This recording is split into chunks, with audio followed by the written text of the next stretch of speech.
আশুরা তথা মুহররমের 10 তারিখ এত কেন গুরুত্বপূর্ণ?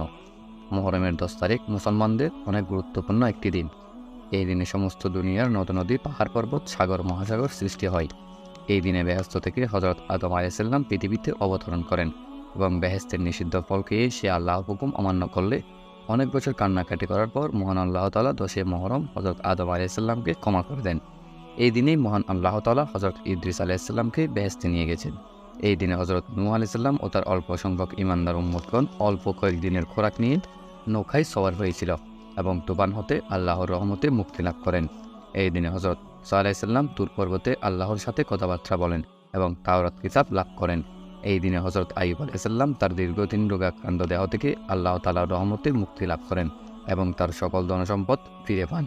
মুহররমের 10 তারিখে হযরত ইয়াকুব আলাইহিস সালাম তার প্রিয় পুত্র হযরত ইউসুফ আলাইহিস সালামকে বহু শোক তাপ করার পর ফিরে পান। হযরত ইউনূস আলাইহিস সালাম দীর্ঘ 40 দিন মাছের পেটে থাকার পর এই দিনে আল্লাহর রহমতে মুক্তি লাভ করেন।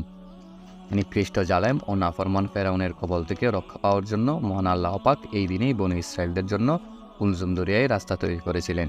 এই দিনে হযরত সুলাইমান আলাইহিস সালাম পুনর্বার রাজত্ব লাভ করেন।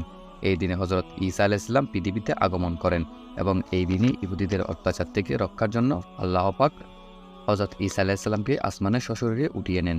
হযরত জিবরাইল আলাইহিস সালাম এই তারিখে আল্লাহর রহমত নিয়ে আমাদের প্রাণের চেয়েও প্রিয় হযরত মুহাম্মদ সাল্লাল্লাহু আলাইহি সাল্লামের নিকট প্রথম উপস্থিত হন। এই দিনে রাসূল সাল্লাল্লাহু আলাইহি সাল্লামের প্রিয় নাতি হযরত হুসেন রাদিয়াল্লাহু তাআলা আনহু ও তার সহচরগণকে পাপিষ্ঠ ইয়াজিদ ক্ষমতার জন্য শহীদ করেছিল। উল্লেখ্য, পাপিষ্ঠ ইয়াজিদকে অনেকে হযরত আমিরে মুয়াবিয়ার ছেলে বলে তাকে পাপিষ্ঠ বলতে নিষেধ করে। কিন্তু একটি কথা মনে রাখা ভালো, ইসলামে বাবার দোষে ছেলে দোষী নয় আর ছেলের দোষে বাবা দোষী নয়। যার পাপ তার আমলনামায় লেখা হবে। তাহলে কারা ইয়াজিদের পক্ষে সাফাই গায়? তারা আসলে ইয়াজিদের দলের লোক।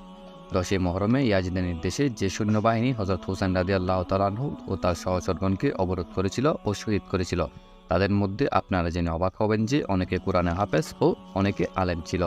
এই ইয়াজিদ ও তার সৈন্যবাহিনী হযরত হুসেন রাদিয়াল্লাহু তাআলা আনহু ও তার সহচরগণকে শহীদ করে ক্লান্ত হয়নি। তারা মদিনা ও মক্কায় আক্রমণ করে।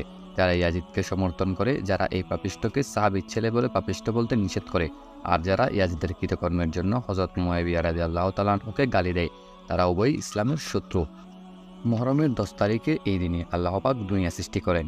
এই দিনে সর্বপ্রথম আসমান থেকে প্রথম বৃষ্টি নাজিল করেন। আর এই দিনে হযরত ইসরাফিল আলাইহিস সালাম আল্লাহর নির্দেশে সিংহায় ফু দিবেন এবং পৃথিবী ধ্বংস হয়ে যাবে। আল্লাহু আকবার।